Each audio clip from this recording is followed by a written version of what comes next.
What is up, and welcome to SGPN's The Daily Dog. I'm your host, Britton Hess. I'm here with my favorite Underdog Fantasy Pick'em plays for Wednesday, December 4th, 2024. If you're new to Underdog Fantasy, sign up with the promo code DailyDog. That's DAILYDOG at UnderdogFantasy.com or on the Underdog Fantasy app.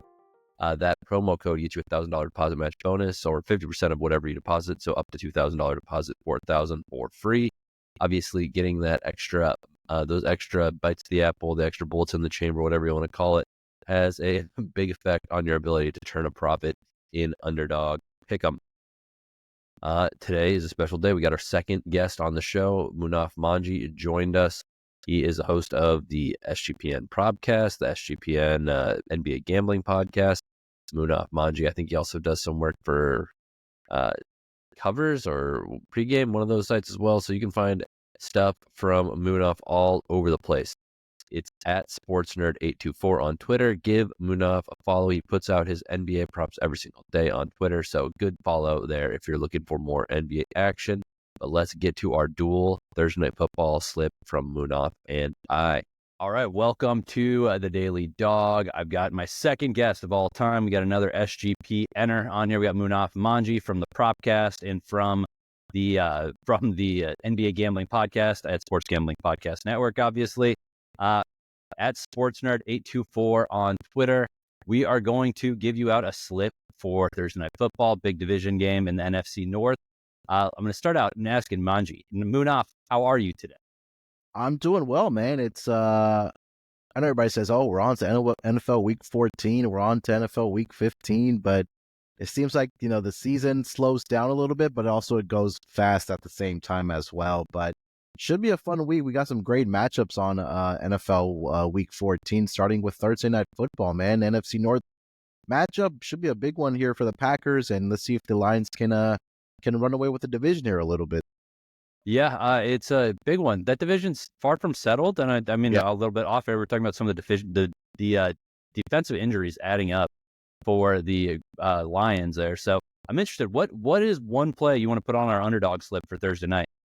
Yeah, I really like Jayden Reed to go higher on his receiving yards in this game. I believe the number's at 47.5, and you can get 46.5 at Underdog. Let's get it now.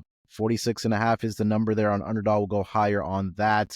One of the themes this season for me has been really taking the higher on slot wide receivers against the Detroit Lions. That's been a very, very profitable angle this season. Jayden Reed, right? Let's not forget a couple weeks ago when these two teams met up, 6 receptions, 113 yards in that game. I know Romeo Doubs may miss this game. We'll keep an eye on that for sure. But I think it's a spot where Jayden Reed can contribute again. It's curious because they have this set at 46.5 over the last 3 weeks. He hasn't even touched 30 receiving yards for the Packers there. But I do like him to have a big game here. Let's go higher, 46.5. Yeah, no, I like it as well. Jayden Reed, obviously a big play guy. On the slip I gave out yesterday, I had another one of those Packers wide receivers, Christian Watson, higher than 43.5. That number just felt a little low for a guy like him who, and I gave it out on the show. It's down to 41.5, so we're getting the reverse line. But he's one of those guys. He's either going to get 75, 120 yards, something like that, or he's going to get 10. So yeah, I said, if you want to play this with an alt total or an alt projection, feel free, because I feel like it's not going to be, he's going to get, to 45 yards and that's going to be the end of it. He's going to crush it or not. Yeah. But I mean, you can say that about basically all three of the top receivers for the Packers with Jordan Love out there. But I will give out a Lions pick so that when we come together on our third leg of this slip, we're not, hamstrung by choosing just one side or one team. I'm going to go with Amon-Ra St. Brown, higher than 6.5 receptions. Yesterday, I had him to score a touchdown. It's kind of it's kind of a lame handicap, but it's just, I expect this to be a high scoring game. The total tells you that, right? It's like 50.5, 51 in that range. If they're scoring a lot of points, they're throwing it to Amon-Ra St. Brown a lot. Is usually what the script says. I'm not, it's not always that easy. But you don't necessarily always have to dig deep in the odds board to find value. Sometimes there's low hanging fruit. I know like last week he only had 3 receptions, but before that he had gone over 6.5 for 2 games in a row. He's a guy that literally, one of the few guys who it's not surprising when he gets an even double-digit reception. So I'm going to take it with Amon-Ra St. Brown. Also, short week. You don't have as much time to game plan. You know what you don't need a game plan for? You just know. Throw it to Amon-Ra St. Brown a lot. That will help our offense. So Give me higher than 6.5 receptions for him here. And then let's come back and find a third leg of this slip to settle on together here. I think that we're both expecting a high-scoring game, right? So it's probably going to be a higher. Yeah. I don't know if you think that, if it's going to be, a Lions win, don't cover, Lions win and cover, or, the dog wins outright with the Packers. I don't know if we factor that into our last leg here, but yeah, I'll put it on. I'll put the ball in your court and we can talk this out. So there's two that I'm targeting here. You mentioned the injuries there for the Lions. Maybe we look at either Josh Jacobs higher on his rushing and receiving, or just rushing. And then the other one that has been a very profitable angle for me has been Jameson Williams higher on his longest reception, especially in home games. This past Thursday, Thanksgiving, was the only game this season where he didn't get higher on that projection. But he's had a long reception of higher 50 yards in all rest of the home games for the Detroit Lions. So if we're expecting a lot of points being scored, explosive plays in this game, I think that Jameson Williams can get up and higher on his longest reception, or Josh Jacobs going higher on his rushing and receiving, just because of all the injuries on the defensive line there. Yeah, I'm with you with the I like the long reception market. I think that it's a little bit underlooked because people are like, they don't want to get burned by not having it. But basically, what percentage of the reps that Jameson Williams runs are like designed to be big plays at extremely high amounts? So I'm with you. I think we should just go with the Jameson Williams higher than 21.5 yards, long reception. He does it a lot at home, as you mentioned. And that makes us have a nice little three-leg slip here.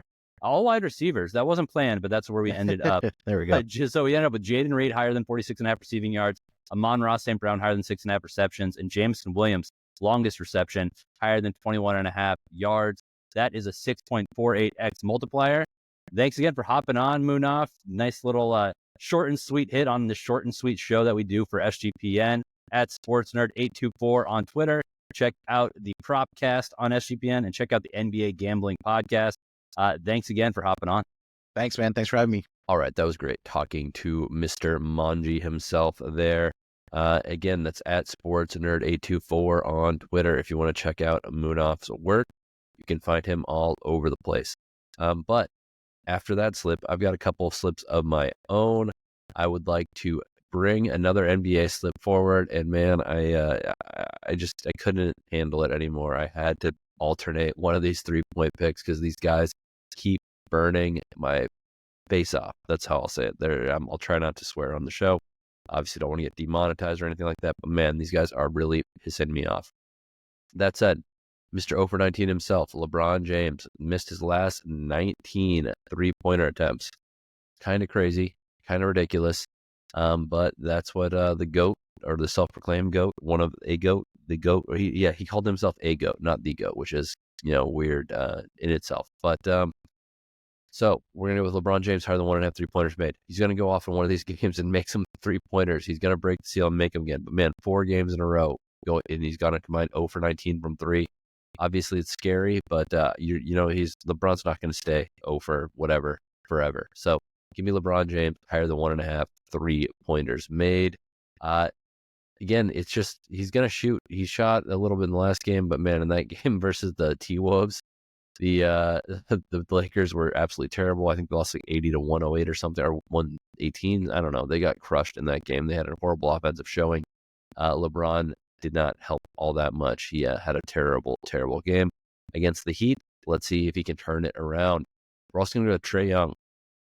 My God, man, the guy shoots enough threes to make 3 or 4 a game, but that's not really happening. He is shooting terribly. He's the leading scorer for this Hawks team, which is actually somehow not all that bad, if we're being honest. But if we look at the game log for Trae Young, last game, 2 for 9 for 3. Before that, 2 for 6. Before that, 2 for 5. Before that, 3 for 13. Before that, 2 for 4. Before that, 1 for 8. Before that, 1 for 6. Before that, 0 for 2. You have to go back to the 17th of November when he went 5 of 10 to say he had a quote-unquote good 3-point day. It's terrible, man. It is terrible. But guess what? There's a common denominator in all those games, at least the recent ones. He's had at least 2 3-pointers, not 3, 2. So I had to take the alternate total and alternate projection, take over 1.5 3-pointers made, put him on LeBron terms there. Next, we're going to go to Anthony Edwards. And Edwards of the T-Wolves higher than 3.5 3-pointers made. Dude shoots a ton of volume of threes. I know it's Clippers and it's a weird shooting backdrop, et cetera, et cetera. But Anthony Edwards, 3.5 3-pointers made at a normal multiplier is always a play that I'm going to make. That is a 4.23x multiplier. That slip of LeBron James higher than 1.5 3-pointers made, Trae Young higher than 1.5 3-pointers made, and Anthony Edwards higher than 3.5 3-pointers made. 4.23x. All right, NHL. We got a couple of our favorites working here, so we're going to go with Mitch Marner of the Maple Leafs, higher than 0.5 assists. He is, one of those point machine guys that are just like, I'm just going to keep on using. They're playing against the Preds. The Preds are pretty solid defensively, but they don't win too many games. I think the Maple Leafs are going to play it pretty close to the vest here. But I think Marner is definitely going to be the dude who gets an assist here. He's got 24 assists on the season in 24 games. I like those odds. Give me Mitch Marner here. Next, we are going to go to Anze Kopitar, the legend himself from the Kings, higher than 0.5 assists. He's got 21 assists on the year so far in 23 games. Again, I like those odds. You get a nice little, Kopitar is higher is points, not assists. Marner is assists, and Anze Kopitar higher than 0.5 points. You could probably get away with playing assists because he has more assists than goals, but I like just playing it flat points. So that you can just, hope for him to get on the stat sheet either way. Next, we're going to Troy Terry of the Anaheim Ducks, higher than 0.5 points against the Golden Knights. Golden Knights played an intense game last night against the Edmonton Oilers, so I think they might be a little tired, and you're getting Ducks at a good home price there. Give me Troy Terry, higher than half of a point, 4.12x multiplier. All right, that's all I got for you today. Remember, sign up with promo code DailyDog on Underdog. And by the way, too many of my listeners or viewers are not subscribed to the podcast, either on YouTube or on the podcast apps. It's a really actually small percentage of people who are actually subscribed.